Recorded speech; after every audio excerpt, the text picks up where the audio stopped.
Okay, isang magandang umaga, Luzon, Visayas, Mindanao. Narito naman po ang ating programang Balitang Reporters Action ngayon.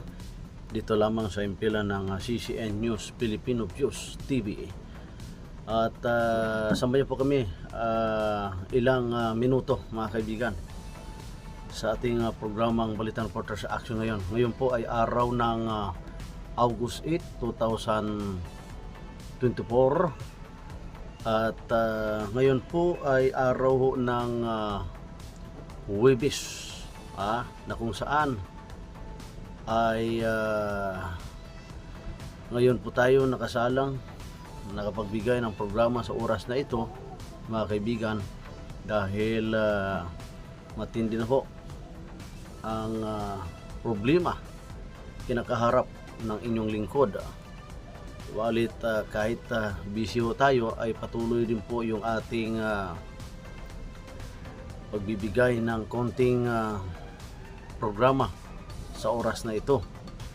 At ang ating balita mga kaibigan ay patungkol ho doon sa ating asosasyon dyan po sa may Sitio Siwang, Barangay San Juan, Taytay, Rizal, na kung saan ay mayroon pong problema yung nagkakaisang samahang pangkabuhayan ng mga Pilipino Muslim Kristiyano Incorporated at siyempre yung United Muslim Christian Brother Farmers Incorporated.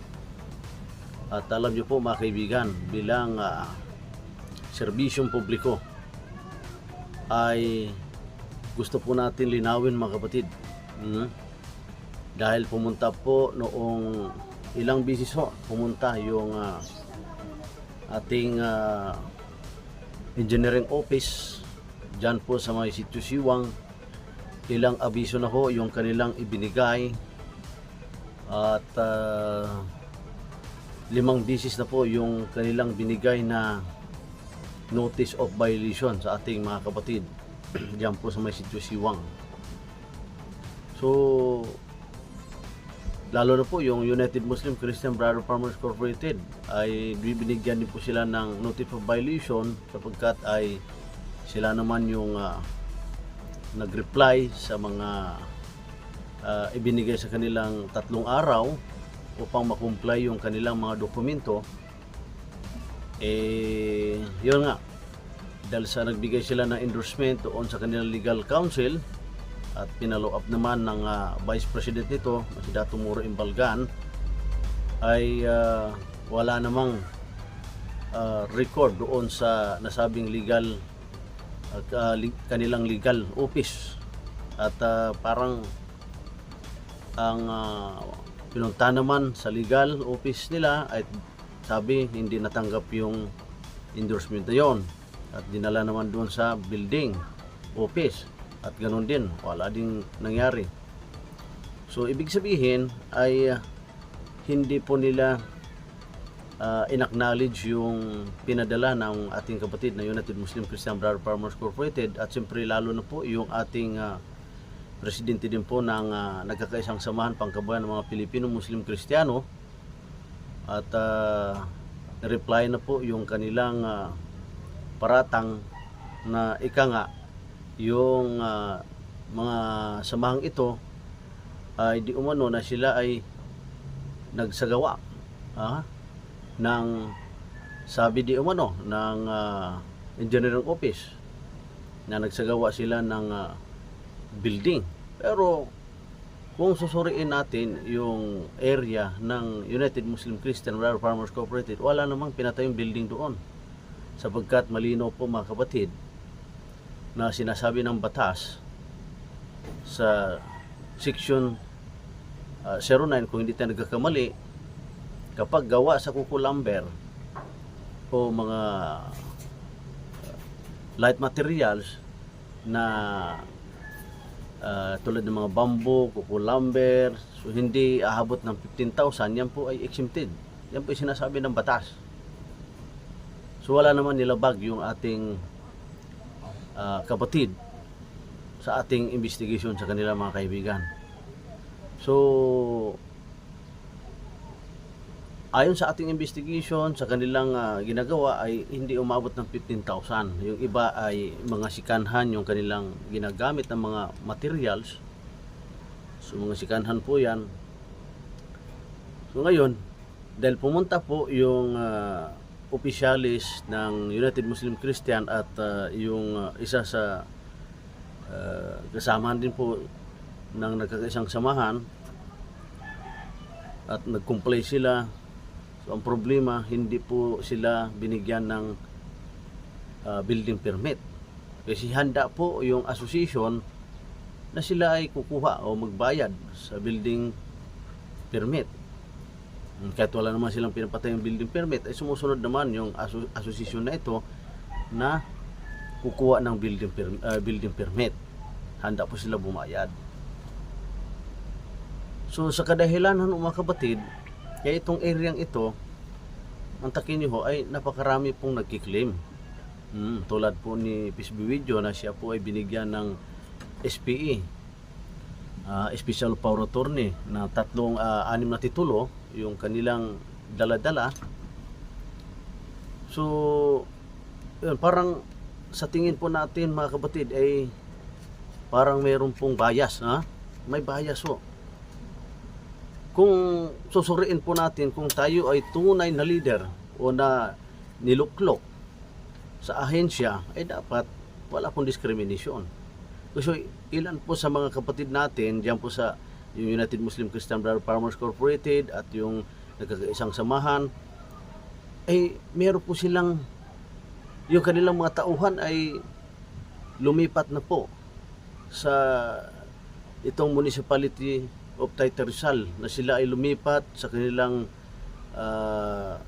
rehistro o nag-transfer sila bilang paggalang sa nasabing lugar. So hindi ba ginagalang yun? Dapat kung tayo po ay meron po tayong pagmamahal sa ating nasasakupan, tayo mga leader, dapat kung ano mong inaing ng mamamayang Pilipino ay dapat dinggin po natin, bigyan po natin sila ng kaukulang aksyon. Kasi kaya binuto tayo ng taong bayan dahil sa kanila, di ho ba? So yan po, ito'y piniliwanag ko sa inyo mga kaibigan. Ito'y pinarating ko lang po. Kung tayo ay tunay na Pilipino, kung tayo po ay nagmamalasakit sa ating lugar, ay dapat ipakita natin yung pagmamahal. So ano ba itong sinasabi? Ito sinasabi ito sa local code mga kapatid, sa batas. Ang tunay na leader ay dapat gampanan yung 5 pillars as a leadership. So ano ba yun? Una-una yung Bayang Magilyo. Isa-isahin mo yung lyrics na yan. Napakaganda. Maganda ho yung paliwanag dyan. Bayang Magilyo, perlas ng silang hanang, alab ng puso. Ibig sabihin, ginito ang puso ng pagmamahal sa taong bayan bilang Pilipino. Pangalawa, yung panatang makabayan. Isa-isahin mo yan. Pangatlo, yung 16 Code of Ethics. Pang-apat, yung 6 values. Pang-5, yung 8 noun of conducts. Yan mga kapatid, pag isa-isahin po natin yan, kung tayo tunay na Pilipino, wala po tayong discrimination. Kung sila ay meron silang dokumento sa lupa, yung sa kabila ay nag-angkin na may dokumento sa lupa, edi sasabihan sila, magdemandahan kayo, magkasuhan kayo. Kung sino manalo, ayun ang may-ari ng lupa. Ganun po mga kapatid. Kung sila ay gusto nilang ma-embrace sa inyong lugar, dapat bigyan natin kaukulang aksyon. Dahil tao din sila yan. Butante din sila yan. Diyan sila natili, ilang taon sila diyan naninirahan. Dapat yun ipakita natin mga kapatid. Hindi yung ilang beses sila pinapadala ng notice of violation, building code. Hindi ganoon mga kapatid. Dapat, kung sila may pambayad, pabayaran sila. Dahil tao din yan. Kaya naalala ko tuloy, meron tinanong doon sa korte na isa sa protector ng mga land grabber. Tinanong sila, o kayo po ay ahensya sa nasabing lugar. Bakit ninyo dinimoli sila? Meron ba kayong court order? Ang tanong doon sa korte, Your Honor, wala po kaming court order. Okay, kung wala kayong court order, bakit ninyo giniba yan?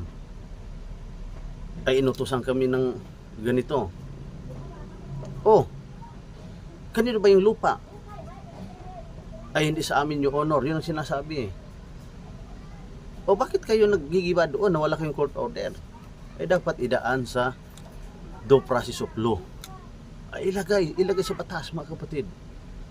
Kaya napakalinaw po sinasabi ng batas.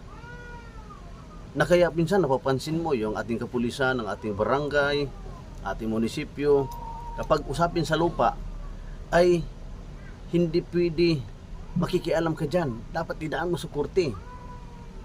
Oh, yung mga kapatid niya dyan, yung United Muslim Christian Brother Farmers Cooperative, yung nagkakaisang samahan, hindi sila nag-take over ng lupa dyan. Nawala silang dala-dalang mga dokumento. Meron sila. Binayaran nila yan. Hindi nila pinupulot yung pera. Kahit paano, ay sila ay nagbayad doon sa lawful owner. Oh, tapos sasabihin ninyo, ay yung hawak nila ay putok sa buho, di magdemanda kayo. Oh. Yan po mga kapatid, nagtaktaka po tayo. Itong sa pangyayari dyan sa Siwang Barangay San Juan Tete Rizal, ay nagbigay po sila ng final demand letter, mga kapatid. Na di umano na sila daw ay squatting syndicate. Aba, paano nila masasabi na squatting syndicate yung mga samahan dyan? Ay hindi pwede sasabihin nila squatting syndicate. Patunayan nila. Demanda nila. Para malaman nila kung yan po ba ay squatting syndicate. Yung mga tao dyan. Ganun po, mga kapatid. Oh, kahit anong ikakasun sa kanila dyan, sa pamagitan ng kanilang executive administrator, assigno, Acopiado State na si Daniel Parnisa, ang kabuuan ng samahan ay hindi lamang legal na mamosisyon, kundi may karapatang ariin ang naturang lupain na naayon sa isang compromise agreement. Tinaw yun, ng gobyerno at ng Acopiado sa ilalim ng LRC Civil Case Number 3957 P-P na ito ay decision with compromise agreement. Pwede nyo ginagalang niya, mga kapatid. Yan pong ginagamit ng ating mga kapatid. Mismo yung assignor na isang administrator na ito, na nag-issue nito. Na meron pong compromise agreement na kumikilala sa malawak na lupain ng Acopiado. Kaya't dahil dito, kailanman ay hindi maaring maibintang o maikaso sa kanila ang illegal entry, forcible entry, o kaya naman ay illegal occupation. Yan po, mga kapatid. Malinaw po na sinasabi ng batas. Kung walang hawak yung mga kapatid natin ng mga dokumento, pwede silang kahit walang demanda, pwede sila didemolis. Sapagkat meron po silang dokumento na naka-embrace po sila ng dokumento ng Acopiado State, mga kapatid. Yan po ay meron pong compromise agreement. Hindi ba natin paniniwalaan yan?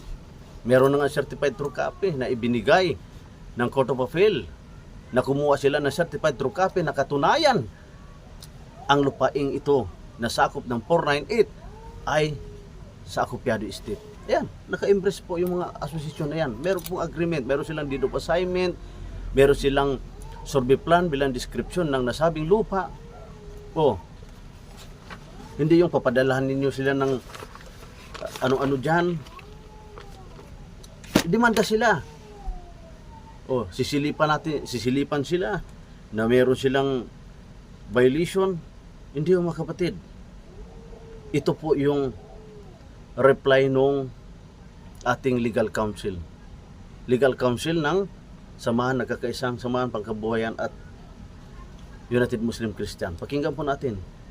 Ang sabi ng ating legal counsel, ang aking mga kliyente, Maharlikans Community Organization at nagkakaisang samahan pangkabuhay ng mga Pilipino, Muslim at Kristiyano sa Sitio Siwang Incorporated ay nag-repair sa akin ng inyong mga liham na may pitsa August 1, 2024 at Hulyo 31, 2024 ang nasabing sa ilalim ng retracement ng iyong mga naunang liham ay ipinadala sa aking mga kliyente.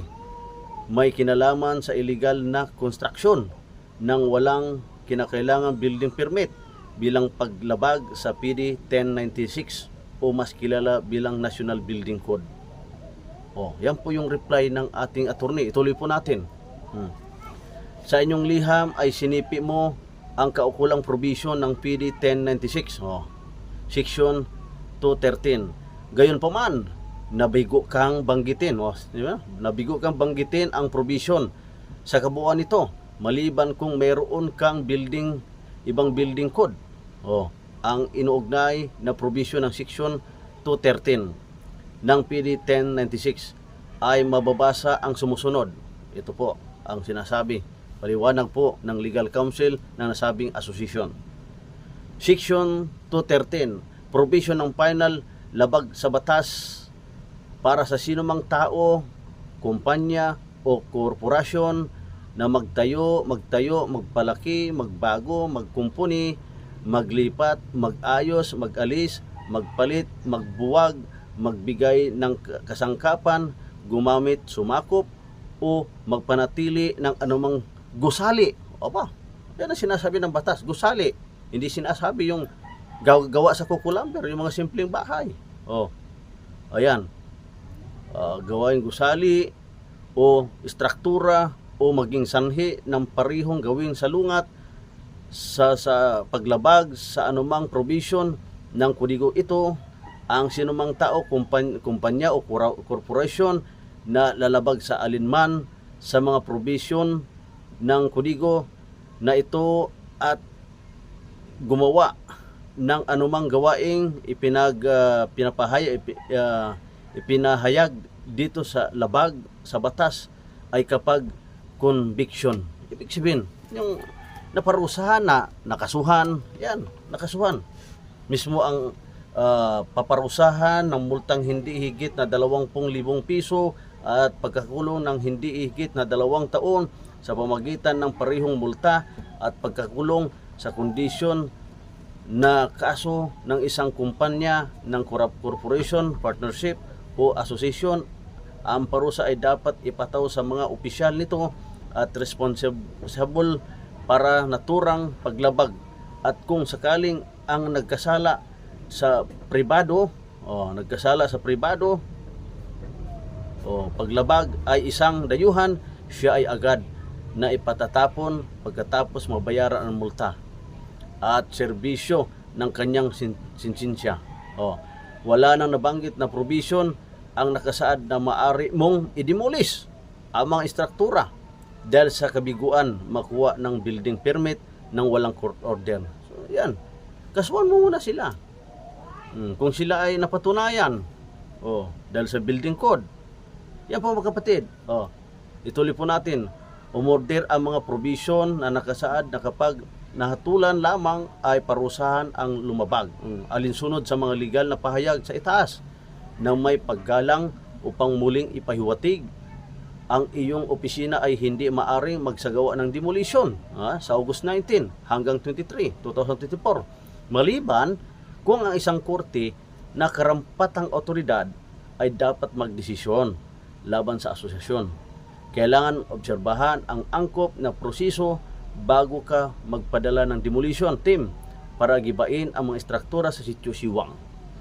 Yan po pa ginawa ng legal counsel na nasabing asosasyon. Kaya sa pamagitan ng batas na lupain ay mas malinaw na nilayon ang pagkalahatang batas, isang batas na dumidig bago ito kumundina. Nagpapatuloy sa pagpasiyasat ang paghatol lamang pagkatapos ng paglilitis ang mga korte na isang desisyon noong 1924. Ito ay inano ni ating legal counsel na si Lopez laban sa direktor ng mga lupain. Pagkatapos ng pagsipi sa itaas ay dinagdag na ang angkop sa proseso ay nag-iisip ng paunawa at pagkakataon sa marinig bago ibigay ang hatol nakaapekto sa isang tao o ari-arian. Ito ay nasiyahan ayon sa isang pangpangunang desisyon kung ang mga sumusunod kondisyon ay naroon. Ibig sabihin, number 1, kailangan meron isang hukuman o tribunal na nakasuot ng kapangyarihan, panghukuman upang dinggin at tukuyin ang usapin sa harap nito. Ayan, ipaliwanag nila kung ang asosasyon ba ay nakasuhan, natalo ba. Ganun po mga kapatid. Number 2, ang jurisdiction ay dapat makuha ayon sa batas sa tao na sasakdal o sa sari-arian na paksa ng paglilitis. Pangatlo, ang nakasakdal ay dapat bigyan ng pagkakataon na maninig. Pang-apat, ang paghatol ay dapat ibigay sa legal na pagdinig. Yan po. Nilinaw po ng ating legal counsel. Bilang mga opisyal ng publiko ay inatasan kayong itaguyod ang batas at huwag yurakan. Ito sa pamagitan lamang ng teknikalidad. Ang mga dulo ng hustisya ay hindi maihatid kung gagawin mo ang demolition na walang utos ng hukuman. Bawal, di ba? Kung ito ay nalulugod sa otoridad na ito, nais naming ipaalam sa inyong magandang opisina na may isinampa na kaso laban sa aking mga kliyente, sabi na attorney, para sa forcible entry dahil nakarating sa Municipal Trial Court ng Taytay Rizal.